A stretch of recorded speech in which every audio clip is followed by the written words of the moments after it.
All right. Good morning, everyone. Good evening if you're in the other part of the world. So welcome to today's AFMS seminar. It's my great pleasure to introduce today's speaker, Professor Michael D. Graham, who is the Steenbock Professor of Engineering and Harvey D. Spangler Professor of Chemical and Biological Engineering at the University of Wisconsin-Madison. He obtained his PhD from Cornell University in 1992. And his research interests include rheology and dynamics of complex fluids, blood flow in the microcirculation, swimming microorganisms, and instabilities and turbulence in Newtonian and complex fluids. Amongst the numerous awards that he has been awarded during his career, the most notable are a Career Award from NSF in 1995, the Francois Fenkel Award for Fluid Mechanics from the APS, and the Stanley Corson Award from APS-TFD. And I will hand it over to Michael for his talk today on data-driven reduced order modeling and control of flows with complex chaotic dynamics. Well, thank you very much for the introduction and for the opportunity to speak here. So I'm going to, since it's the fluid dynamics seminar, I'm going to talk about fluid dynamics of aspects of what I do. So Ravi, you might be a little bit disappointed. So what I'll talk about is relatively recent work in my group that aims at bringing together ideas from fluid dynamics, machine learning, data science, nonlinear dynamical systems theory to develop approaches to efficient modeling and to some extent control. I'll talk a little bit about feedback control of flows with complex chaotic dynamics. Oops, there we go. Just by way of getting started, I always forget if I leave my acknowledgments till the end, so I put them at the beginning of my talks now, just to make sure that it's clear who actually did all the work that I'm going to talk about here today. It's this lovely group of people right here. Actually, this is Memorial Union Terrace, which is right there where all the boats are. At the edge of the UW-Madison campus. Most of what I'll talk about today was done by the people highlighted here. Alec Leno, who's now a postdoc at UCLA, Kevin Zhang, now a data scientist at 3M, Andrew Fox, who's still a postdoc in my group, and Daniel Florian, who left us to take a faculty position at the University of Houston. And most of what I'll talk about has been supported by the Air Force and the Department of Defense. So the questions that we're going to be interested in addressing today are trying to make efficient models of processes, phenomena that have a large number of degrees of freedom. And so there are lots of situations where we have that situation. Chemical reaction networks, so combustion reactions, for example, there are hundreds of reactions that may be important in a chemical reaction network. The focus of a lot of my work in this area, my group's work in this area, is in the context of turbulence, which has many degrees of freedom, many length scales and time scales associated with it. And I'll spend more time talking about this little movie here in the middle in a little while. And of course, one thing that we're very familiar with and very reliant on is weather forecasting. Weather and climate are very complex systems with a large number of degrees of freedom, and we would like to be able to make models and predictions based on data and governing equations for those complex systems.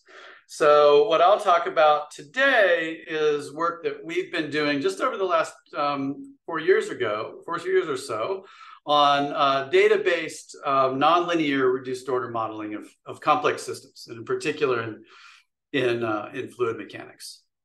So the basic idea that we are going to build on is the following. So get my little movies going here. So if we have some complex system, there's a very large number of degrees of freedom. So there's a state space for the system that has a very large number of dimensions. The way I'll speak of state space, so that's the degrees of freedom that are formally required to completely describe the system. So for a fluid flow, if you know the velocity field at every point in the system at some time t, then you should be able to make predictions about the future of that system. So the state completely specifies the system. In many cases, that state that we're interested in may formally be infinite dimensional. If the phenomenon we're interested in is governed by partial differential equations, for example. But there are many situations where, even though the system might be formally infinite dimensional, that we think we should be able to get away with describing the system essentially without approximation, with a smaller number of degrees of freedom. And that's illustrated in the picture in the middle here, where we have some large state space, we'll just call it H. If you wait long enough, the dynamics of that system live in a lower dimensional, on a lower dimensional surface in that state space. And so one way to think about that is for processes like fluid flows, like heat transfer, right? We know that we can have initial conditions that have very short wavelength content to them, but because of viscous diffusion or thermal diffusion in the heat transfer case, that those high Fourier modes, those high wave numbers, they very rapidly get smoothed out. And so the degrees of freedom that are associated with those very short wavelengths are no longer important after a very short time. And so the generalization of that idea is that eventually, if you wait a little while, then all of the dynamics live in some finite dimensional surface in your state space. So here's my movie on the left is just an example of that. So we have a three-dimensional state space here, and the movie is just a bunch of trajectories in that state space, so the solution as a function of time. And all of those trajectories are collapsing down, in this case, onto a surface that's just this closed curve, which is a limit cycle. So this is a time periodic solution. Once everything ends up on this closed curve, it's just going to stay there forever. So the long time dynamics are described by the evolution on this lower dimensional surface. So in the case on the left, that's a one-dimensional surface. It's just a closed curve.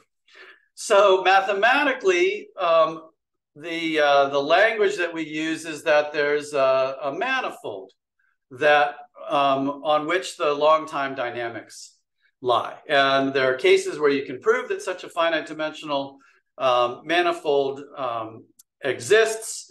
Even in cases where we don't have a proof that it exists, we're generally assuming that it exists because every time we do a numerical simulation of some phenomenon, a partial differential equation that involves diffusion, we're using a finite number of mesh points for that. And we're neglecting the very high wave numbers. And so we're simulating in finite dimensions. What we are going to try to do is find representations for the surface where the dynamics live and representations for those dynamics. And so here, and I'll elaborate on this as we go forward. So if U is the representation of your system in the full state space, then there's some mapping, which is basically a coordinate transformation. You take coordinates in the full space, map down onto coordinates on this manifold. Then you solve an evolution equation for the dynamics on that manifold, and then you have a mapping here, chi-check, that takes you back from your lower dimensional surface to the full state space. So one concrete thing to think about is if you have the surface of a sphere in 3 dimensions, and everything is moving around on the surface of that sphere, then you only need 2 dimensions to represent those those dynamics. All right. In machine learning, and we're going to use some of the tools from machine learning here, there's something called a manifold hypothesis. That's a very broad hypothesis that all the things that you're interested in representing using machine learning, so for example, images, you're not interested in every possible image that could be generated. You're interested in images that represent things that we're going to find in the real world. Faces of people, cats, dogs, recipes, you know. So you have a lower dimensional surface where all of this data actually lives, and so we're going to take advantage of that idea as we move forward. All right. Today I won't talk about too much about this last bullet point around the kind of the details of the nonlinear dynamics. But we've also done some work around, once you have the dynamical systems on this lower dimensional surface, you can start making lower dimensional models of the steady states, oscillatory solutions, things like that, that live on that manifold. Okay, so that's kind of the picture to keep in mind, that we're going to look for this lower dimensional surface in state space, and we're going to try to find the dynamics on that surface, and then we're going to use the idea, take advantage of the idea that may be very much lower, the dimension of that surface may be very much lower than the dimension of the full data set that you started with. And we'll see how that fact can be used, for example, in designing a control algorithm. All right, so sorry, so this is kind of the manifesto that describes what I'll talk about for the rest of this talk. It's a lot of words here, but essentially what we want to do is efficiently and ideally minimally approximate this surface M. By minimally, I mean only using the minimum number of degrees of freedom required, not more. And we want to represent the data on the surface and the dynamics. And in particular for systems with complex chaotic dynamics, we're interested in both short time predictions and the long time statistics. And I'll talk about those. And the way we're going to do this is we need to find coordinate transformations between the full state space and this lower dimensional surface. And we need to find dynamical representations on this lower dimensional surface. So in the systems that we'll be considering are governed by sets of ordinary or partial differential equations. So those are Markov processes. If you have the initial condition, you don't need any information from the past, right? In a Markov process, the future is determined only by the present if you have enough information about the present, all right? And so we want to maintain that physical aspect of the systems that we're modeling in our representations, in our approach.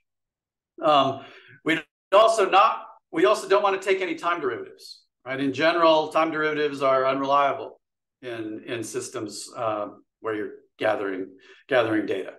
So we don't want to have to estimate time derivatives. I'll talk a little bit about building in physics, in particular symmetries. I won't have time to talk too much about that here. And then I'll talk about one example where we're going to use these representations for control. All right, and we're ultimately interested in complex flow problems, including drag reduction. So this approach, just to give it a name, we call it data-driven manifold dynamics, or demand for short. We're going to find the manifold where the data lives, and we're going to find the evolution equations on that manifold. We're not the only people interested in these kinds of approaches. There are a number of other people kind of taking the same kinds of approaches that we are. There's also a number of other approaches, and I just want to mention a few of those. So one of them that's gotten a lot of attention is based on the so-called Koopman operator, theory. So the Koopman operator for a dynamical system is the linear infinite dimensional operator that takes an arbitrary observable at the present time and predicts what it'll be some time units later. The advantage of this approach is that it's linear. The disadvantage is that it's infinite dimensional, even for the very simplest dynamical systems. So there's lots of interesting work in that area. I won't talk about that today. There's an approach that's gotten a lot of attention recently called SINDY, which is sparse identification of nonlinear dynamics. This approach requires data for state and time derivatives. And it's essentially learning the right-hand side of a set of differential equations from a dictionary of possible functions. And the reason that the kind of the secret sauce is that it learns a sparse representation. So you pick all the terms that form a set of polynomials, and you only keep the ones that matter. And this has worked quite well for low dimensional applications in particular. So in this case, there's generally not too much dimension reduction applied to this. And then there's another approach that's based on, there are a number of specific approaches that have been very successful modeling high dimensional systems with chaotic dynamics. The key aspect of those is that those two key aspects. One is that they're non-Markovian. They use past data. The second is that these are not reduced order approaches. In fact, in general, the dynamical system that you solve in these approaches here is generally higher dimensional than the system that you started with. So our approach is going to be distinguished by reduced state representations, Markovian, and we don't need time derivatives. All right, so that's kind of the general thing that distinguishes the path that we're going to take. So here's my outline. So I'll talk about just a simple model case, a simple partial differential equation that lots of people studied. It's relatively straightforward, and so we can address some basic issues with the approach. Then I'll talk about turbulent Couette flips. So much more complex system, many more degrees of freedom, and talk about how we can use low dimensional models and do control. And then looking at ways to refine this approach using multiple local representations and models. And then very briefly at the end, if I have time, some very recent work that we've done trying to address the question, trying to address fairly quantitatively the question of how many dimensions are enough? How many dimensions do you absolutely need to represent this manifold where the data lives, this surface where the data lives? All right, so the first system that we're going to look at is, actually, well, before I describe the system, let me just have one slide with kind of the model, the mathematical approach. So there are two pieces to this approach. And if you're familiar with the machine learning literature, then you'll be familiar with a machine learning architecture called an autoencoder. An autoencoder is two neural networks, each of which represents a function. And one of those functions takes you from a large number of dimensions, and that in this case, that would be our state vector u, maps down to a smaller number of dimensions. And then there's another neural network that tries to find the function that will take you from this small number of dimensions back to the original state space. So the u tilde here designates the mapping that we've learned, and u is the data. All right, so our input and output are the same thing, and we want to learn two functions that will, that will squeeze the data down onto some smaller dimension and then expand it back out. All right, and so this is the basic approach that we're going to use for the dimension reduction aspect of the problem. There are a number of things to point out. So H This is our, I'll sometimes say latent space. This is our lower dimensional representation. This is the coordinate representation on the surface M. DH is the number of dimensions we're using for that representation, which we don't know ahead of time. All right. A couple specific details. It turns out that in some cases it's convenient to work to basically do a linear coordinate transformation using principal components analysis, which in the fluid mechanics community would be proper orthogonal decomposition. And then I won't say anything about it really today, but it turns out to be quite important that if you know that your system has particular symmetries, like translation invariance, then you can gain a lot of efficiency in building that information into your representation. I'm happy to talk a little bit more about that at the end. So that's the coordinate transformation piece.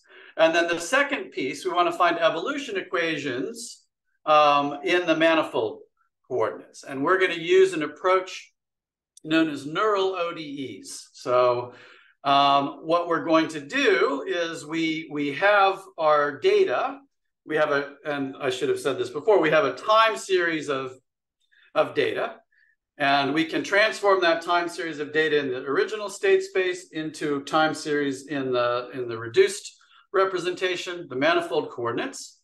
And then what we're going to do is learn the right-hand side of the set of differential equations that takes you from time t to time t plus tau. And we can do that over lots of trajectories and then lots of time intervals. All right, and so the delta H here is just H, it's H of Ti, sorry, H of Ti plus our time interval tau minus H of Ti. So this is just the data at two adjacent time instants. And then here, this is the time integration of this ordinary differential equation. All right, and so this differential equation, it's a neural network as well. It's going to be parameterized by weights phi, and we want to learn those weights to minimize the error that you make in integrating forward from t to t plus tau. Okay. The methodology that we use to solve this optimization problem is gradient descent. So you have this loss function. You want to find the gradient of that loss function with respect to parameters, and then you want to go downhill on that. And here it's a little bit involved because your loss function involves the time integration of this unknown function. So there are a couple ways to do this. So the data assimilation literature deals with this problem all the time. And the classic way to do this is to use an adjoint method. The alternate way to do this, which has come about because now we can differentiate computer codes. We can use automatic differentiation techniques to find the gradient. We've done both of those things, and they perform. They both work. They perform pretty similarly in the applications that we've used. So the results that I'll talk about today will use automatic differentiation. All right.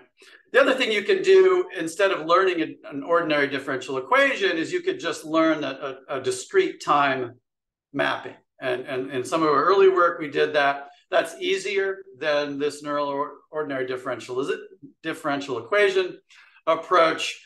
It's less useful because you're stuck with predictions at constant time intervals, where once you have the right-hand side of the ODE, you can pick whatever time intervals you want to integrate over. All right. So there's kind of the technical content in a nutshell. And so our first example is a model system called the Kerr-Motosivishinsky equation. The reason we chose this is that it's one-dimensional, so you can work with it quickly and easily, but it's interesting enough to have to have behavior that we care about. So it's a partial differential equation. It's got a convective term here. It has a backward diffusion term. So this is actually where the energy is input to the system. And then it's got a hyperdiffusion term, and that's actually where the energy is dissipated. And we'll do this with periodic boundary conditions. So I'll show a bunch of these space-time plots like on the lower left, where we're just looking at the solution amplitude as a function of position vertically and time horizontally. And this is on the right here is just a little movie of the solution. All right, so this is our model system. And so in this case, if we have 64 collocation points, our original state dimension is 64. So we can pick a parameter value. Let's pick L equals 22. That's the domain size. We choose that because it's been studied very extensively. And then the first question you want to answer is, well, how many dimensions do we need to represent the dynamics in this system? And so for this simple system, it turned out that a very simple approach was sufficient. So here, this is just the lower left, this is just the mean squared error as a function of the number of dimensions that we assume that the manifold has. The top plot is if we just do PCA. So PCA is your best linear dimension reduction method. It just finds a linear subspace and projects all the data onto that. So that doesn't do all that well. HNN just stands for hybrid neural network. It's just a particular architecture that we chose. And what we found in this case was that going from 7 degrees of freedom to 8, we got a very dramatic drop in the error in the approximation. And so that suggests that the manifold dimension here is 8-dimensional. All right. We can do this for larger domains, L equals 44 and 66, where we find estimates of 18 and 28. And it turns out, so this is a very straightforward approach. Some other people, in particular, Predrag Cvitanovic's group at Georgia Tech, have used very intricate methods based on being able to integrate along the chaotic trajectory and perturb along that trajectory and figure out how many dimensions are important. They get the same answer through a much more involved process. So through this fairly straightforward approach, we can get a good estimate of how many degrees of freedom it takes to represent this particular chaotic data set. It's 8. All right. I should also mention that Petros Koumoutsakis' group with a related method has also found 8 in this case. All right. So we can find this 8-dimensional representation. And so then we want to learn the dynamics on this 8-dimensional surface. And so here are just some examples. So this is one initial condition here at upper left. Here's our 8-dimensional model. And up at the top here, so what we've done here, this is an 8-dimensional model. We've chosen to only sample the data every 10 time units. And just for context, the correlation time or integral time or Lyapunov time, whichever you like for this, is about 20 time units. So this is data that's half a Lyapunov time apart. So fairly widely spaced, right? If the data is more than a Lyapunov time apart, it's not correlated anymore. All right, so this is fairly widely spaced data, and yet we can get quantitative accuracy for our predictions to about a Lyapunov time out. And the first thing that we see an error in is just the phase of the solution. So you're not quite getting where this is a system with periodic boundary conditions. You're just not quite getting where that solution is located in space.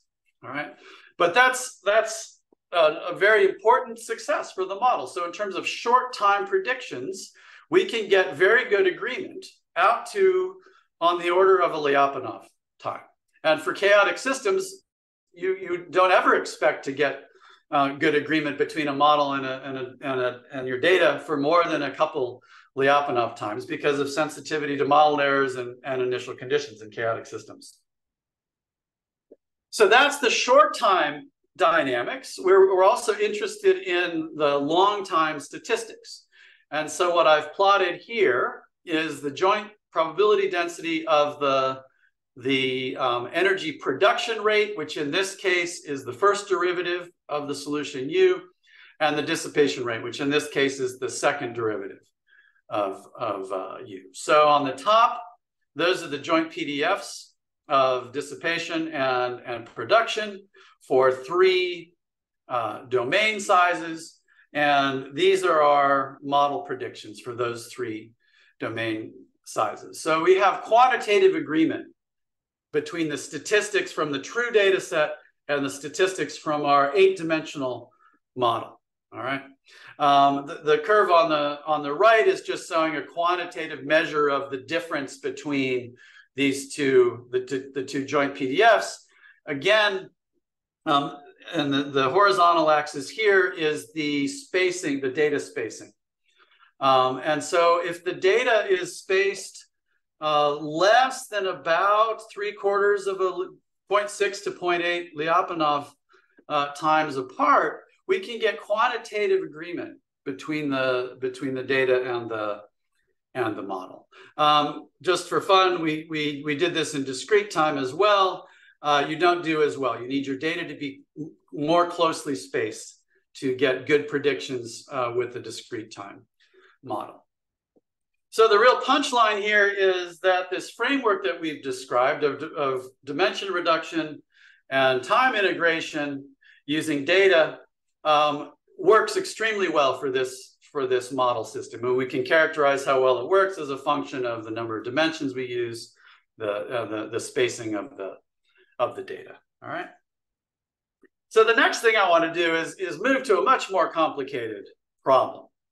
And that problem, this is turbulent plane Couette flow.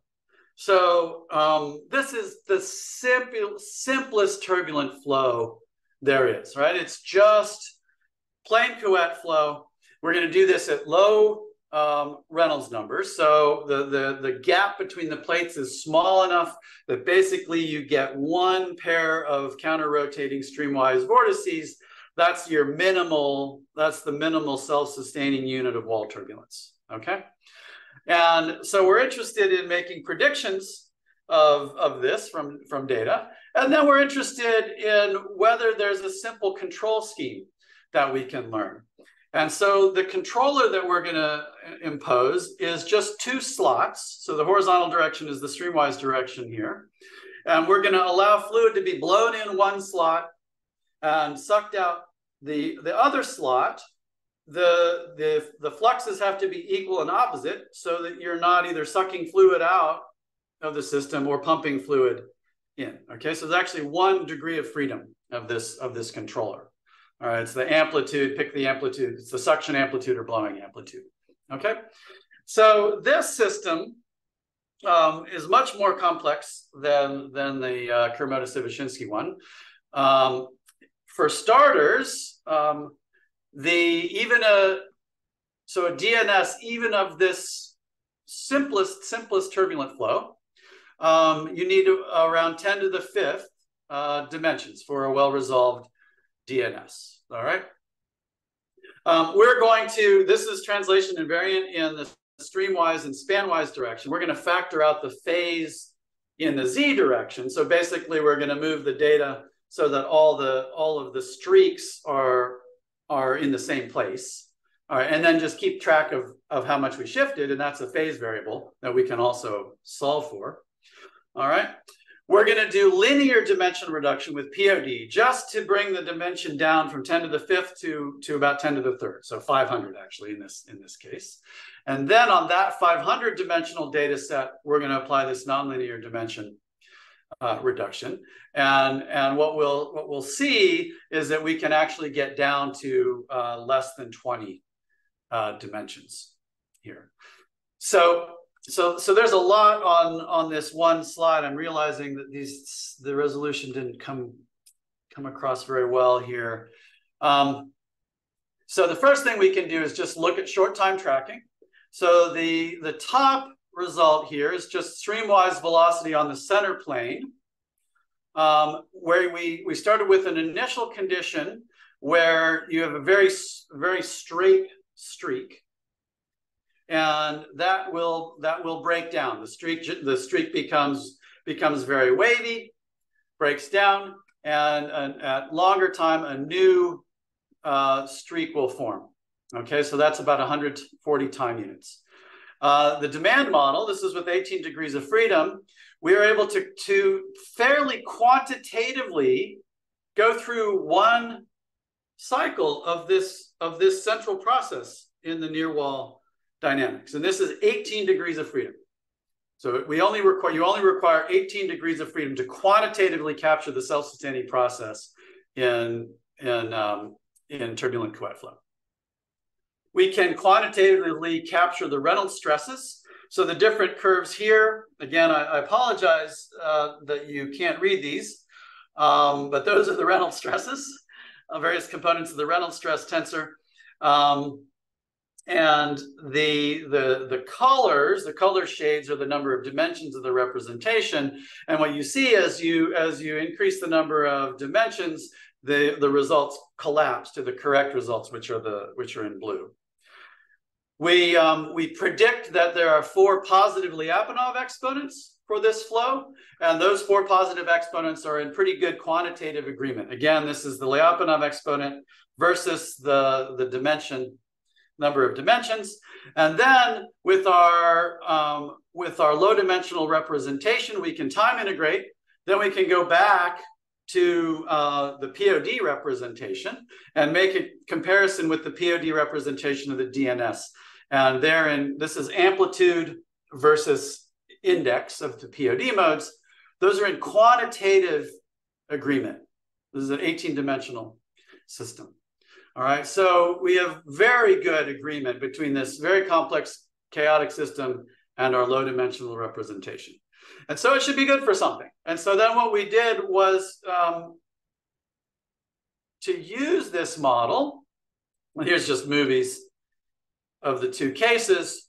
So here I had 18 on the previous slide, it's 25 on this slide, because what we've done now, to learn a control algorithm, you need to learn the actuated dynamics, not just the natural dynamics. And so when you incorporate wall actuations, so that you're sampling the state space of the system with the control actions, you need a few more degrees of freedom. So it turns out that 25 is a good number of degrees of freedom, and you'll never be able to tell which of these movies is real and which of them is the low dimensional model. Okay, so we have this low dimensional model, and what we'd like to do now is use it for designing a control algorithm. And so what we chose to do here is use an approach that's been very popular in recent years called reinforcement learning.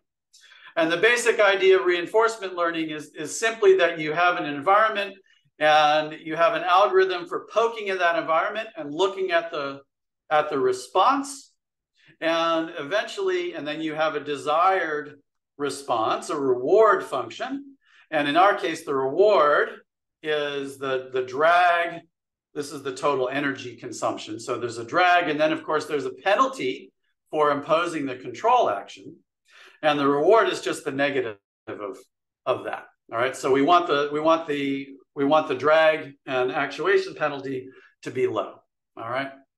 And so instead of now learning this algorithm from a DNS, which is 10 to the 5th degrees of freedom, we can learn it from this very low dimensional model. And so we did both. We learned the controller from the full DNS. It took a month. And we learned it with the low dimensional model. And so the training time to find the low dimensional model, that took a day. And the training time for the reinforcement learning algorithm took 2 hours. All right. And then we can look at the relative performance of those. And just in the interest of time, let me not go through all the gory details. This is turbulent flow at a low Reynolds number, so low enough that that'll actually laminarize occasionally. even in the absence of control. And so a lot of what the controller is doing in this case actually is driving the system to relaminarize. Oops. And so let me just draw your attention to the bottom two curves here. This is the drag as a function of time. This is just from a bunch of different initial conditions. And the color codes are just the different initial conditions. All right. And so with the demand model and the reinforcement learning algorithm, we're getting a lot of those initial conditions to relaminarize. If we do the reinforcement learning, so the bottom cases, we did it on DNS. So this is the one that took a month. And you get almost the same performance. It actually looks a little bit better if you use the low dimensional model. I'm sure that's coincidental. But you're doing essentially as well training the algorithm on a low dimensional model as you are training it on the full dynamical system, 10 to the 5th degrees of freedom. And then the last thing that I'll talk about for this example, which I think is quite interesting for fluid dynamics, is because the natural question is, what's the controller doing to minimize drag, to laminarize the flow in this case? And so here, the green surface is just an isosurface of streamwise velocity. And then you'll see the red and blue, those are the actuations. And so we'll just let this run. So there's one streak. You see there's one streak, but now we've got two streaks here. And when you have two streaks, the flow is going to laminarize. So this is a minimal domain, which means that it's so small that only one pair of vortices fits. If you try to put two in, they dissipate too much energy, and then you'll laminarize. And so what this controller has learned to do is to take the natural one streak dynamics and make it two streak dynamics. Those two streaks, they're too small in scale to be self-sustaining. So you lead to a high dissipation rate, a high dissipation state with the two streaks, and then you go to the laminar because that high dissipation state is no longer sustaining. So this algorithm has discovered an inherently nonlinear control algorithm for reducing drag in this case. And I think that's extremely interesting from the the physics of wall turbulence point of view. All right, and so so let me move to a further example here, and so one thing that we haven't talked about so implicitly everything that we've talked about so far is you're assuming that there's one nice coordinate system that will cover the whole manifold. There's actually mathematical theory that says in general you can't do that. And in addition to that, in many physical systems, you have very different things going on at different times. You're in very different parts of state space in different times. And so that led us to start thinking about taking the same kind of infrastructure that we just talked about and doing it locally rather than trying to find a single global representation of our manifold and the dynamics on it. We find overlapping local representations. And in topology, those local representations are called chartlet charts. And together, once you've covered the manifold with overlapping charts, you bind them together, and that's an atlas. So it's very nice kind of evocative terms. Back from the old days when we actually had books that were atlases that were charts that were stapled together. Anyway, so that's what we've done here. We've made local representations and stapled them together into a global representation. And just in the interest of time, let me just show you one example of why that idea is useful. So now this is turbulent shear flow again. But now we're going to look at a 9-dimensional model. So the dimension reduction has essentially been done for us. So this is a model that was developed by Melis, Feist, and Eckhart. And the basic idea was to take Fabian Willeft's model, my colleague in our math department here, for the minimal self-sustaining process in turbulent shear flows, and just flesh that out a little bit. And so basically you have combinations of Fourier modes here that represent the mean flow, that represent the rolls, the streaks, the 3D interaction that represents the coupling between the rolls and the streaks. That leads to 9 differential equations. And what's really interesting about that model, and it's shown here, so we've got the kinetic energy, total kinetic energy on the right, that's in red, and then amplitudes of the various modes here. And just like transitional turbulence, you see these bursting events that are quasi-laminarization events. And if you wait long enough, and the Reynolds number is low enough, eventually this flow will relaminarize. So you have these extreme events, these quasi-laminarization effects that happen occasionally. And then if you wait long enough, there's the ultimate extreme event, in this case, that's relaminarization. All right. So can we use our tools to capture the dynamics in this from a data set that just comes from these amplitudes? All right. So our data set, we're going to solve these differential equations, take those to be our data set. Then we're going to learn the local representations of the dynamics and see how well we do on this system with extreme events. So we've used, there are a number of ways you can imagine splitting state space up. We've used a method that's called k-means clustering. I can talk more about clustering if there are questions about that. But what that clustering algorithm does, it just finds regions in state space where the points are closer together than any other cluster. And so in this case, we've got blue points, green points, and red points. We split this up into 3 clusters. The laminar state is kind of at the tip of the blue cluster here. So the blue region here is where these extreme events are tending to lie. All right. In particular, the laminarization is always in the blue cluster.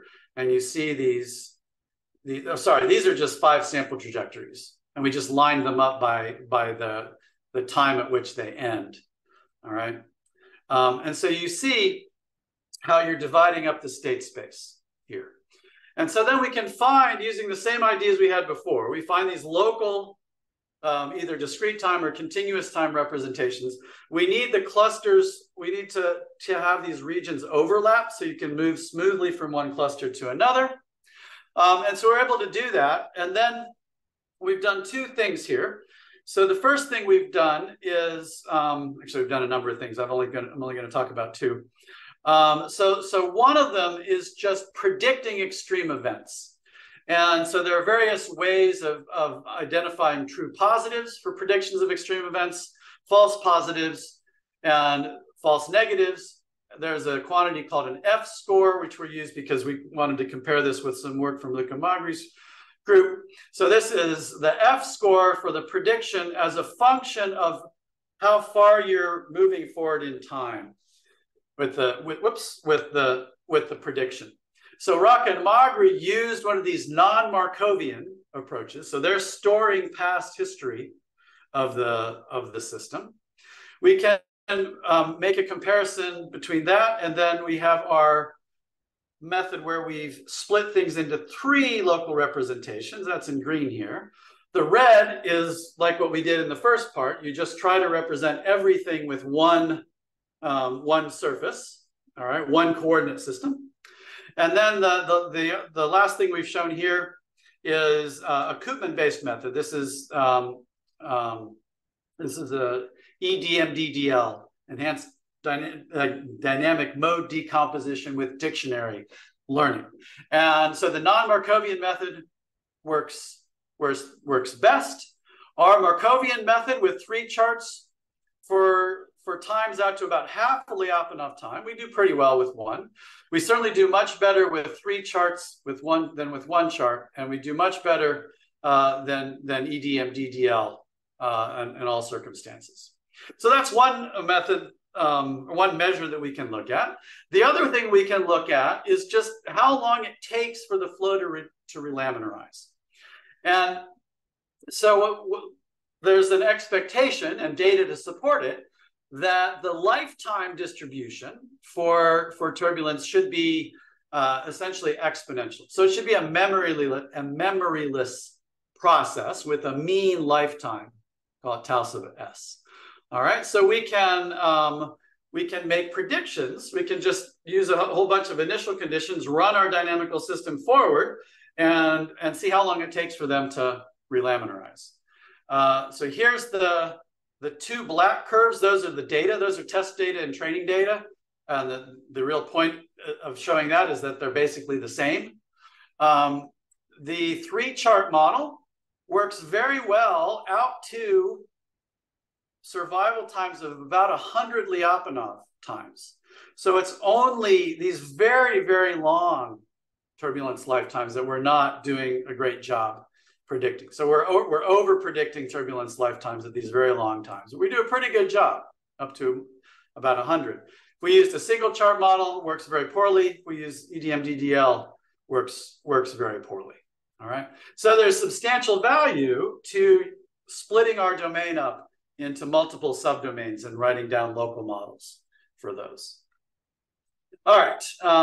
And then, of course, the reason that we're interested in this is because bursting and intermittency are very much characteristic of turbulent fluid flows, and we would like to be able to represent those. All right, I think I'm running out of time here. We have some very recent work that's a little bit more ML focused, and so I won't go through the details of that. But what we wanted to do is just address the question of how do we know when we have enough degrees of freedom in our representation. And so just in a nutshell, we've developed an approach. It's a modification of an approach that Jan LeCun, who's very famous, he's at Meta and Facebook and NYU. Now, his group developed this a couple of years ago. We generalized it a little bit. When coming back to the Kuramoto-Sivashinsky equation, we can make an estimate very simply of how many degrees of freedom are required, the dimension of the manifold, versus the domain size. And so we predict that the number of degrees of freedom required goes linearly with the domain size. And this is in agreement with a theoretical prediction, and is also in agreement with the limited and very demanding approaches that other people have taken to estimating the dimension of the attractor, where the manifold where these dynamics lie. Again, I'm happy to stick around if people are interested in the details of this, but the punchline here really is that we're starting to have methods where we can not just say, well, we're going to reduce the dimension and develop models, but say, here's how many dimensions you need to represent this data set, and then model with that number of dimensions and no more and no fewer. All right, and with that, let me just wrap up here. Just for Ravi's sake, we're actually applying some of these ideas in complex fluids, looking at models of microstructure evolution, making reduced order representations of, for example, X-ray scattering data, and then learning evolution equations for the microstructure via the X-ray scattering. And then lots of other things that we're interested in doing with regard to various kinds of other complex flows, including wall turbulence. So with that, I will wrap up, and I'm happy to answer any questions. Thanks, Mark. It was an excellent talk. I'll open it up for questions. So anyone, if you have any burning questions, please unmute and go ahead and ask, or alternatively type it in the chat and we'll read it out for you.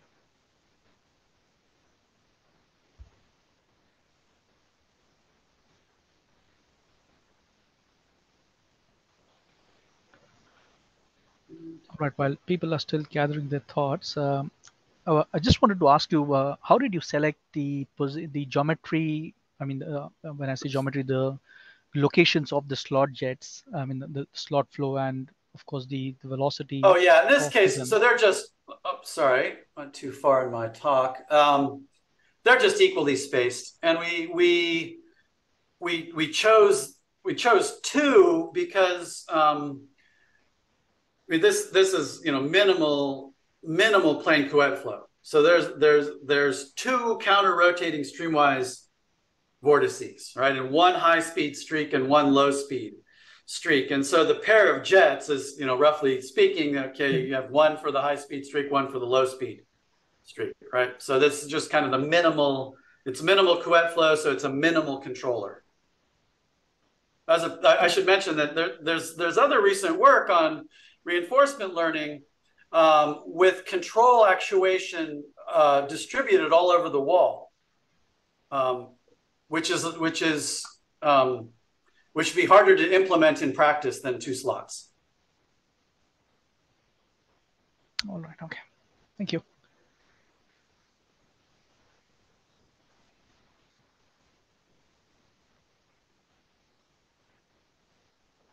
Can I ask a question? Yeah. Go ahead, Daniel. Hi, Mike. It's Daniel Chong. Thanks for Yes, hi. Hey, thanks for your talk. Very interesting. I just wanted to ask, when you come up with the reduced order model, Yep. say for this Couette flow, do you, and you kind of alluded to this, do you have a way for controlling it such that you're retaining enough degrees of freedom so that you're not ruling out other control strategies? For example, this control strategy here came from a specific minimal representation, but how do you know you didn't rule other strategies out? That's a really good question. I guess the best answer I can give to that is if we just come back to this slide here. So what we if we were to use a different actuation, we would need to train the model with data from that actuation scheme. So what we did here, right, there's only 1 degree of freedom. And so all we did in this case, we run the DNS, and for a certain amount of time we're blowing, we basically randomly actuate. And we don't do it like at super high frequency. We have some time interval where we'll change the amplitude and of the actuation. All right. So you're randomly sampling. Kind of wish I had a board here. Okay. So in the unactuated system, you think of there being some curve where the dynamics are lying.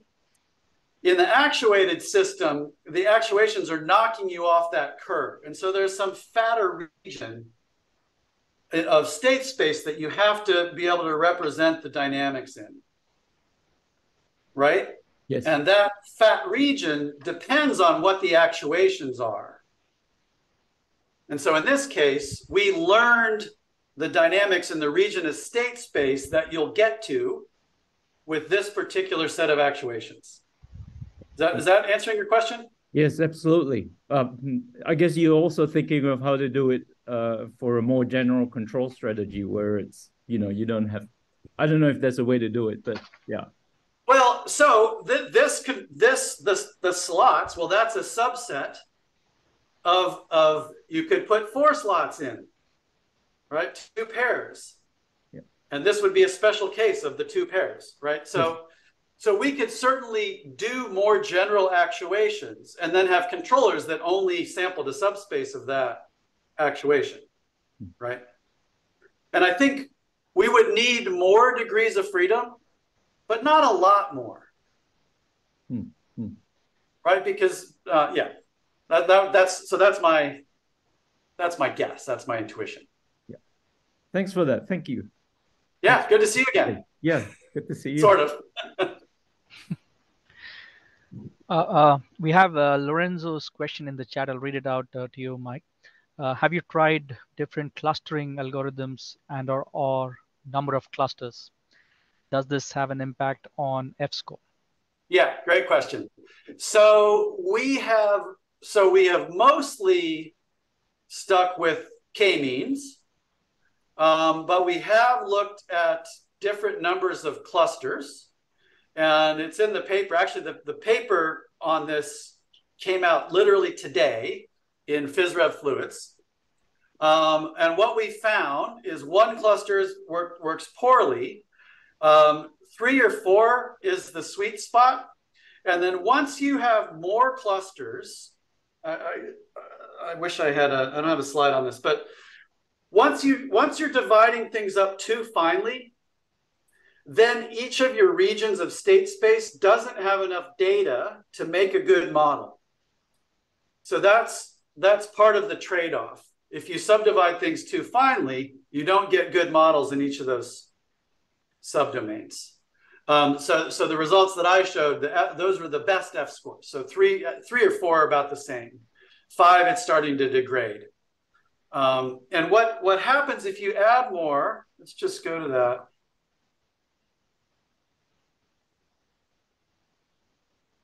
And this plot here, what starts happening is that the green and red regions, they start getting divided up. That's what k-means ends up doing here. In terms of other clustering algorithms, we've started looking at. I don't have anything systematic to say about that at this point, but there are actually approaches. So there's an approach called a chart autoencoder. This is from Schoencheck in the math department at RPI. So they haven't done the dynamic modeling aspect of it, but they have an autoencoder architecture that learns a good number of clusters, a good number of charts. So that's something that to my mind is really promising for a next step here.